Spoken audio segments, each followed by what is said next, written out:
सर्वमंगल मांगल्ये शिवे सर्वार्थ साधिके शरण्ये त्र्यंबके गौरी नारायणी नमोस्तुते। ओम दुम दुर्गाय नमः। जय माता रानी। माँ भगवती दुर्गा की कृपा आप और आपके समस्त परिवार पर सदैव बनी रहे।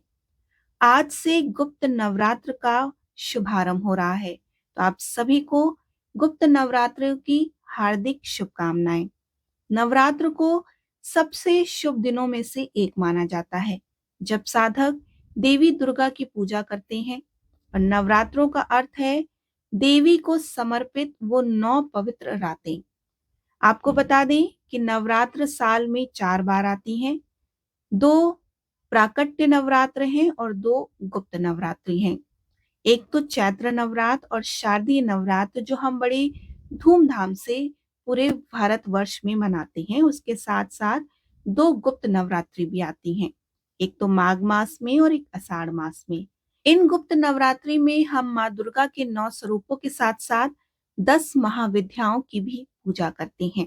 ये 10 महाविद्या कौन है, क्या है इनका स्वरूप, इनकी उत्पत्ति की कथा और इनकी साधना से आपको क्या फल प्राप्त होगा, इसके बारे में आज के वीडियो में हम बताएंगे। आज हम बात करेंगे देवी काली की।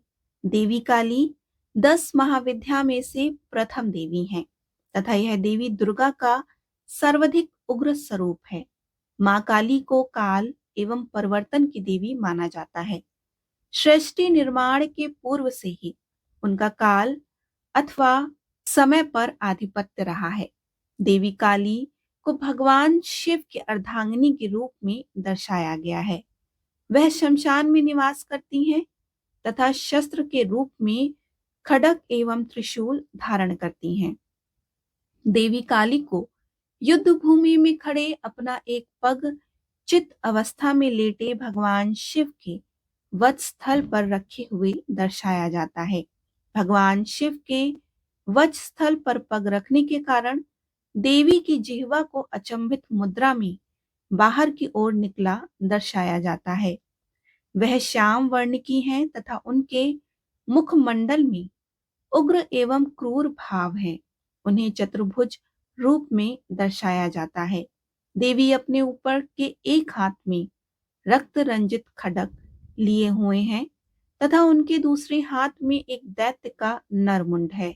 अन्य एक हाथ में खप्पर है जिसमें राक्षस के मुंड से टपकता रक्त एकत्रित होता है। अंतिम हाथ वरद मुद्रा में रहता है और उन्हें नग्न अवस्था में गले में नरमुंड माला धारण किए हुए चित्रित किया जाता है। वह कमर में कटी हुई नरभुजाओं की करधनी धारण करती हैं। देवी काली के विभिन्न स्वरूपों में उन्हें ऊपरी एक हाथ को वरद मुद्रा तथा निचले एक हाथ में त्रिशूल धारण किए हुए चित्रित किया जाता है। आइए हम आपको माँ काली की पौराणिक कथा सुनाते हैं। एक बार दारुक नाम के पापी असुर ने ब्रह्मा जी की कठोर तपस्या करके उन्हें प्रसन्न कर लिया। ब्रह्मा से पाए वरदान के कारण दारुक अत्यंत बलवान हो गया और वह देवताओं और ब्राह्मणों को परेशान करने लगा। उसने सभी धार्मिक अनुष्ठान, हवन यज्ञ बंद करवा दिए और स्वर्गलोक पर आधिपत्य कर लिया। सभी देवता विचलित होकर ब्रह्मा और विष्णु के पास सहायता के लिए गए। ब्रह्मा जी ने बताया कि दारुक असुर का नाश केवल स्त्री के हाथों ही हो सकता है। सभी बड़े देवता भी उससे युद्ध में हार चुके थे। अंत में यह निर्णय लिया गया कि भगवान शिव की पत्नी दारुक असुर का वध करें। भगवान शिव ने अपना तीसरा नेत्र खोलकर भयानक और प्रचंड माँ काली को जन्म दिया। उनका शरीर काले रंग का था। माँ काली के माथे पर तीसरा नेत्र और चंद्र रेखा थी। उनके हाथों में त्रिशूल और नाना प्रकार के अस्त्र शस्त्र थे। माँ काली के प्रचंड रूप को देखकर सभी देवता थर थर कांपने लगे और वहां से भागने लगे। युद्ध में दारुक असुर माँ काली से पराजित हुआ और इस तरह इस दुष्ट का अंत हुआ। माँ काली के भयानक रूप से चारों तरफ अग्नि की लपटें उत्पन्न हो गईं। माँ काली के क्रोध को सिर्फ भगवान शिव ही रोक सकते थे। इसलिए उन्होंने एक बालक का अवतार लिया और भगवान शिव शमशान पहुंचे और वहां पर बालक के रूप में लेटकर रोने लगे। छोटे बालक को देखकर मां काली का क्रोध शांत हो गया। उनके हृदय में वात्सल भावना जागृत हो गई।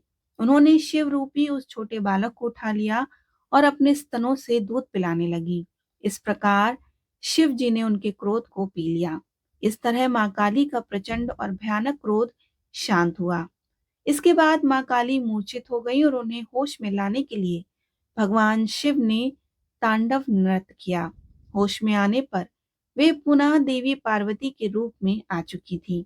वह भी भगवान शिव का नृत्य देखकर नृत्य करने लगी, जिस कारण उन्हें योगिनी भी पुकारा जाता है। मां काली ने महिषासुर, चंडमुंड, धूम्राज, रक्तबीज, शुंभ निशुंभ जैसे राक्षसों का वध भी किया है। माता काली का 10 महाविद्या में से एक मां काली ही है। मां काली की साधना से शत्रुओं पर विजय प्राप्त हो सकती है। काली साधना शत्रुओं को परास्त तथा उन्हें दुर्बल करने में सहायता करती है। रोग, दुष्ट आत्माओं, अशुभ ग्रहों, अकाल मृत्यु के भय आदि से मुक्ति तथा काव्य कलाओं में निपुणता हेतु भी काली की साधना की जाती है। बोलिए मां काली की जय। अब आप सुनेंगे 10 महाविद्या कवच। हे देवी, मैं महाविद्या कवच का व्याख्यान कर रही हूँ, जो सर्व सिद्धिदायक तथा सभी इच्छित फल को प्रदान करने वाला है। इस कवच का पाठ निश्चित सिद्धिदायक है। यह महाविद्या कवच अति उत्कृष्ट एवं प्रचंड शक्ति युक्त है। कवच पाठ से पूर्व दाहिने हाथ में जल लेकर कवच से संबंधित ऋषि, देवता आदि का संकीर्तन आवश्यक होता है। यह प्रतिज्ञा वाक्य कहलाता है। इस महाविद्या कवच में सदाशिव ऋषि हैं, अनुष्ठुप छंद हैं और महाविद्या देवता हैं। धर्म, अर्थ, काम तथा मोक्ष प्राप्ति इस कवच पाठ से प्राप्त वह विषय है। एम बीज अर्थात भगवती मातंगी मेरे सिर की, काम बीज क्लीम अर्थात भगवती काली हृदय की तथा रमय बीज श्रीम अर्थात भगवती महालक्ष्मी मेरी नाभि, गुदय प्रदेश और पैरों की रक्षा करें। त्रिपुर सुंदरी मेरे मस्तक की उग्र छिन्नमस्ता मेरे कंठ की, भगवती काली समस्त शरीर की तथा त्रिपुर भैरवी गुदय प्रदेश की रक्षा करें। पूर्व दिशा में वाराही, दक्षिण में ब्रह्माणी, उत्तर में वैष्णवी, पश्चिम दिशा में चंद्राणी, पूर्व और दक्षिण का मध्य भाग अग्निकोण होता है। उसमें भगवती महेश्वरी मेरी रक्षा करें। दक्षिण और पश्चिम का मध्य नेतृत्व है। इसमें देवी कमला, पश्चिम और उत्तर का मध्य भाग वायव्य होता है। उसमें कुमारी, उत्तर और पूर्व का मध्य भाग ईशान दिशा है। उसमें महाशक्ति चामुंडा मेरी रक्षा करें। इस कवच को बिना जाने जो मनुष्य महाविद्या मंत्र को जपता है, उसे सहस्त्रों वर्षों में भी फल प्राप्त नहीं होता। बोलिए महाविद्या देवियों की जय।